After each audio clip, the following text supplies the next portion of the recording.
So I'm gonna put my Fritos down. I'm gonna like y'all because I love Fritos. Let me guess. You were doing them trig problems and you got a triangle that wasn't a right triangle. Yep. Good. I knew you'd be back. I knew I got it. I got it all ready for you. Ready? Let's get to it.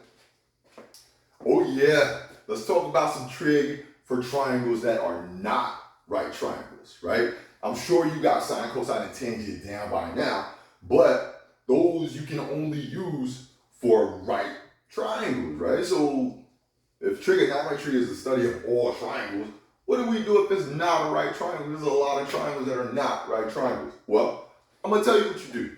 But before we get to that, I need you to understand how triangles are usually set up in trig. They usually look something like this. So notice the angle is across from its partner side. Yeah, this is angle A, bottom left corner, and across from A, the side of the triangle that's across from A, that may be on another place we will call line BC, line segment BC, that's side A. Side A is across from angle A, side B is across from angle B, and the side C is across from angle C. Yeah, exactly right. So this is how your triangles are going to be set up with your trig problems moving forward, right? So knowing that, there's a little bit of a flow chart or a thought process that we should talk about right about now. To begin this thought process for triangles that are not right triangles, we got to ask ourselves one question. Do we start with a matching set? Now, given what we just talked about how angles and sides are across from each other, matching set means, do I start with a given angle that I know the value of and its side across from it? That's a matching set. This angle of 65 degrees is across from this side that we know is 24. Am I starting with maybe a known matching set? Yeah, maybe that's better. So if I'm starting out a problem, a trig problem with a triangle that's not a right triangle, the first thing I ask myself, am I starting with a known matching set? And in this case, I am. 65 degrees, a known angle, is across from 24. That's a matching set.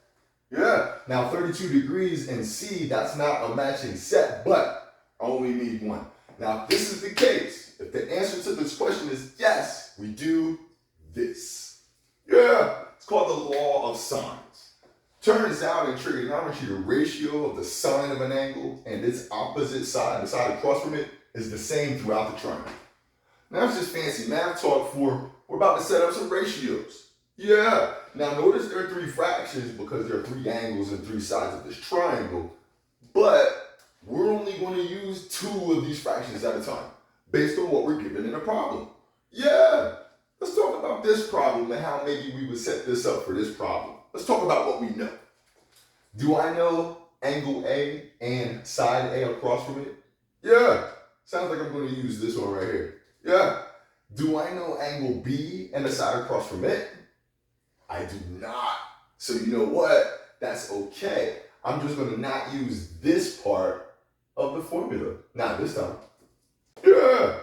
Do I know angle C? Yeah. Do I know the side across from it? No, not yet. But if I know everything else, I can find this out. Yeah. Let's plug this stuff in here and see what I'm talking about.